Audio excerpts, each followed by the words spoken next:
తర్వాత సాయి పల్లవిని తెలుగులో చూడాలంటే ఎప్పుడో మనం చెప్పలేం, సంవత్సరాలు పట్టొచ్చు. సాయి పల్లవి కావాలంటే అంత ఈజీగా దొరకదు. ఈ అమ్మడు చాలా కాస్ట్లీ అయిపోయింది. ఎంత ఇచ్చినా చేస్తుందా అంటే అది లేదు. అందుకనేమో ఈ అమ్మడి మైండ్ సెట్ ను ముందే కనిపెట్టిన శేఖర్ కమ్ముల సింగిల్ పీస్ అన్నాడు. ఫిదాతో తెలుగులో కెరీర్ స్టార్ట్ చేసిన సాయి పల్లవి 8 ఏళ్లైనా ఏమాత్రం మారలేదు. నటించడానికి ముందు పెట్టుకున్న రూల్స్ నే ఫాలో అవుతోంది. ఇప్పటికీ నో గ్లామర్ ఓన్లీ పర్ఫార్మెన్స్ అన్న స్లోగన్తో కెరీర్ నడిపిస్తోంది. ఇదే క్రేజీ డైరెక్టర్ సందీప్ వంగాకు నచ్చి తండేల్ ఈవెంట్లో ప్రశంసలు కురిపించాడు. సాయి పల్లవిని ఒప్పించడం అంటే అంత ఈజీ కాదు. స్టార్స్ ఉన్నా లెక్క చేయదు.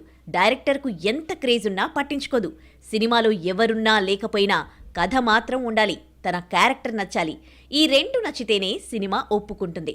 తను గీసుకున్న ఈ గీతలోనే ఉంటూ మహేష్, పవన్ కళ్యాణ్ సినిమా ఆఫర్స్ ను రిజెక్ట్ చేసింది సాయి పల్లవి. ఫిదా తర్వాత తెలుగులో బిజీ అయిన సాయి పల్లవి కొన్నేళ్లుగా దూరంగా ఉంటోంది.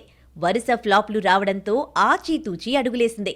విరాట పర్వం వచ్చిన 3 ఏళ్ల తర్వాత తండేల్కు సైన్ చేసి సూపర్ హిట్తో బౌన్స్ బ్యాక్ అయింది. సినిమా సక్సెస్ పిల్లర్లో సాయి పల్లవి ఒకరు. ఇందులో నటిస్తుందా లేదా అన్న డౌట్ మేకర్స్లో ఉండేది. కథ నచ్చి ఒప్పుకోవడంతో ఏకంగా 4 కోట్ల రెమ్యునరేషన్ ఇచ్చారని టాక్. తండేల్ హిట్ తర్వాత సాయి పల్లవి తెలుగులో ఏ సినిమా చేస్తోందంటే ఒక్కటీ లేదు. ప్రస్తుతం హిందీలో రామాయణ్, ఏక్ దిన్ మూవీస్ చేస్తోంది. రామాయణ్లో సీతగా చాలా మంది పేర్లు బయటకొచ్చినా దర్శకుడు ఏరికోరి సాయి పల్లవిని తీసుకున్నాడు. ఈ అమ్మడు సామాన్యంగా ఒప్పుకోదు. సైన్ చేస్తే భారీ రెమ్యునరేషన్ ఇవ్వాల్సిందే.